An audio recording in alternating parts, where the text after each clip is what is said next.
Olá pessoal, sejam bem-vindos ao Acorda Pra Vida. Curtam, compartilhem, comentem e se inscrevam no nosso canal, ativem também o sininho. Bom, hoje eu vou continuar, o primeiro capítulo de Ruth, A gente parou no 9º versículo e eu vou continuar daí pra frente. Vou dar uma revisadinha só pra vocês entenderem o que tinha acontecido. Noemi e Elimeleque eram um casal, eles tinham 2 filhos, Malom e Quilion. Eles moravam em Belém. Teve uma fome lá, eles saíram de lá, foram para Moabe. Chegou em Moabe, o marido morreu, os filhos casaram, com 2 moabitas, que eram Ruth e Orfã. Só que esses 2 filhos, Malom e Quilion, também morreram. Então a Noemi, ela ficou sem o marido e sem os 2 filhos, E a história até então era o seguinte: ela estava saindo então de Moabe para voltar para Belém, Então ela ouviu que a economia lá em Belém estava melhor. Ela então estava voltando para Belém.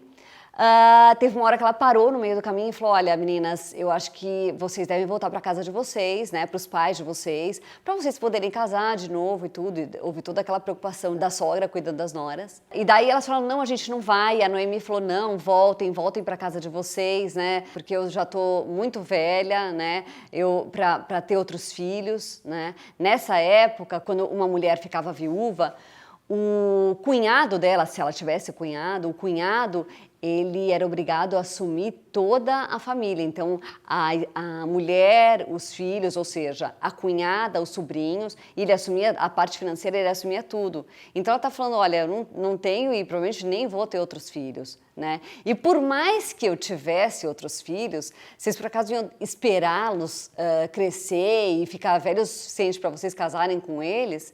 É lógico que não. Então ela falou: então voltem para casa de vocês. Ela ainda vira e fala o seguinte: o Senhor está contra mim e isso me deixa muito triste, pois vocês também estão sofrendo.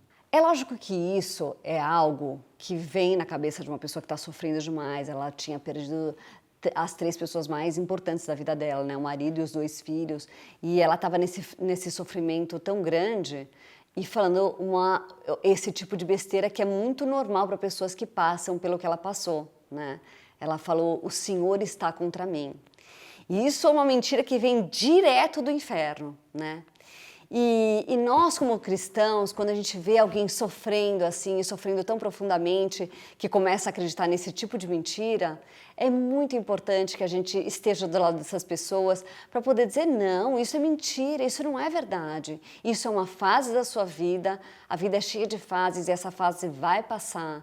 E estar lá com a pessoa, Estar lá para apoiar, para dar carinho, para estar presente, para não fazer a pessoa se sentir completamente perdida, completamente sozinha, Continuar, depois de um tempo também estando presente até a pessoa poder se restabelecer, porque essa é uma situação muito difícil, Mas é muito comum. Então, estejam lá para pessoas que estão passando por situações difíceis, Não só essa, como outras situações. Quando você vê a pessoa chegando nesse nível de depressão, que ela fala: Deus está contra mim, que é uma grande mentira, é lógico, Deus não está contra nós em hipótese alguma.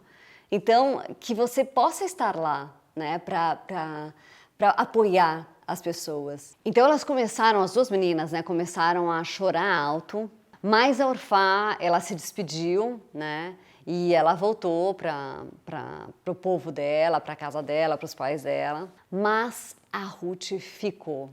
E isso foi uma grande coisa. Essa eu considero uma história lindíssima por causa dessa grande atitude que ela teve. Ela não tinha a menor obrigação de ficar.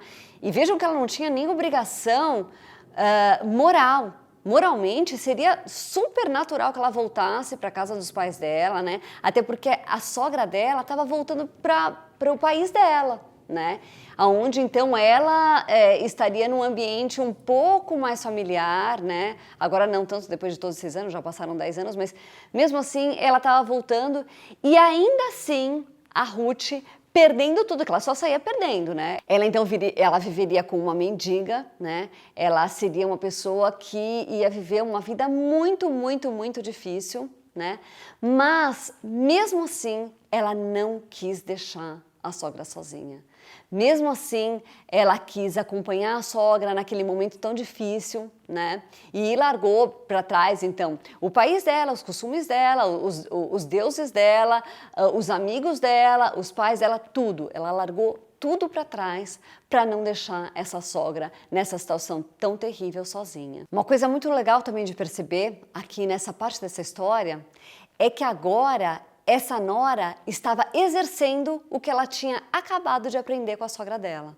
Primeiro, a sogra se preocupou com o fato de que elas iam ter que viver super mal junto com ela e tudo, mudar de país, abandonar os pais para trás, todos os costumes, família, amigos e tudo.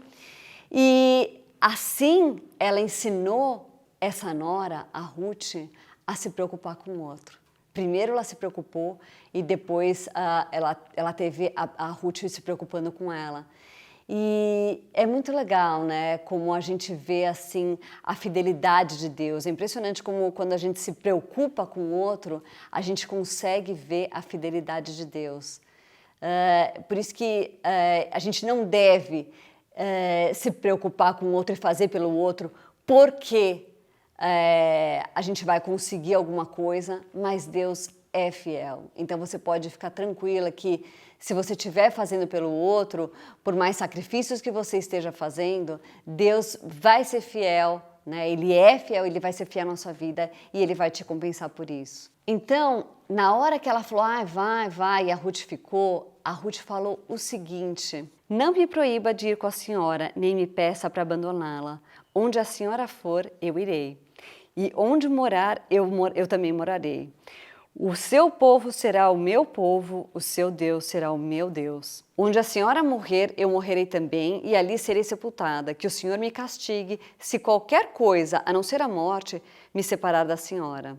Isso é tão lindo, o que ela falou para a sogra dela, é tão maravilhoso, que até hoje, esse o 16, né? É um dos versículos mais usados nos casamentos. As pessoas adoram usar esse, onde você for eu irei, aonde você morrer eu morrerei. Só que isso não era um marido falando para a esposa, isso não era uma esposa falando para o marido, isso não era uma mãe falando para uma filha ou para um filho ou o contrário.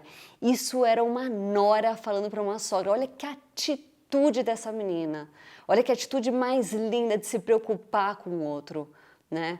Isso é algo assim que eu acho de um valor imenso, né? Isso é ser um cristão. Então elas continuaram a viagem delas para Belém. Daí, quando elas chegaram lá, as pessoas começaram a falar, né? As mulheres começaram a falar, essa não é a Noemi?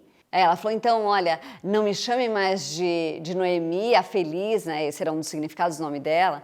Mas me chamem agora de Mara, né? Que significa amargurada. Ela devia estar chatíssima, imaginem como ela não devia estar insuportavelmente chata, né? Ela falava, não, porque o Senhor Todo-Poderoso, Ele está contra mim, eu saí daqui, eu tinha tudo, eu tinha marido, eu tinha filhos, né? E agora eu voltei sem absolutamente nada, Deus está contra mim, então não tem por que vocês falarem uma mentira dessa, ai, Noemi, a feliz. Não, agora é Mara, amargurada. Muitas vezes a pessoa está num nível, né, tão assim baixo, ela está tão mal, né, tão deprimida, que ela começa a pensar esse tipo de coisa, né, e foi muito importante a presença da Ruth lá, né, ela estava realmente precisando desse apoio, de alguém para estar lá do lado dela, para estar, olha, eu estou aqui para o que der e vier, e a gente deve levar isso muito em consideração, né. A Ruth, ela tinha todos os motivos do mundo para ter ficado lá, inclusive não só os motivos, mas as desculpas também, né? Ela podia falar, bom, uma vez que a sogra dela, a própria sogra já estava dando essa deixa de, olha, fica aqui, não, casa aqui de novo, tudo, e dela podia falar, não, porque os meus deuses, quer dizer, a religião dela estava lá, meus pais, minhas amigas, estão todos lá, né? Ela tinha todos os motivos do mundo para ter ficado. Que lição que essa menina ensina pra gente. Que grande história, que grande atitude, né? Quem tem a ousadia e a coragem de tomar uma atitude dessa, de, assim, mesmo considerando que ela ia se dar muito, muito mal de ela sair e ir fazer essa viagem. Então, essa história, né, ela começa aqui, né, esse é o fim do primeiro capítulo, e é para a gente pensar mesmo, né, que numa situação em que o outro precisa de você, né, até onde você vai? Ela deu um grande passo, ela foi muito, muito além do que seria o normal, né? Isso não seria normal para ninguém, isso não é normal para ninguém, né? A gente instintivamente, a gente quer se proteger, a gente quer fazer o que é gostoso, a gente não quer se sacrificar, mas ser um cristão é amar, né? E amar, em primeiro lugar, é fazer sacrifícios, né? É pensar no outro, né? E aqui está a Ruth ensinando isso com uma atitude tão profunda, né? Ela está realmente assim, ela está realmente se sacrificando, ela está ensinando isso de verdade com essa atitude dela.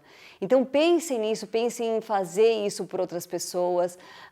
Quando estiverem numa situação que você vê uma pessoa que está precisando, se sacrifique. Às vezes tem, né, graus maiores e graus menores, né? Tem sacrifícios maiores, sacrifícios menores, mas veja aqui o que ela foi capaz de fazer, né? E imite, porque essa é uma atitude cristã. Bom, eu não quero fazer nenhum spoiler dessa história, mas vocês vão ver quais foram as consequências dessa atitude dela. Curtam, compartilhem, comentem, se inscrevam no nosso canal. A gente vai continuar com essa história, né, que são 4 capítulos, e no próximo programa a gente vai ficar, então, já vai começar o segundo capítulo. Até a próxima!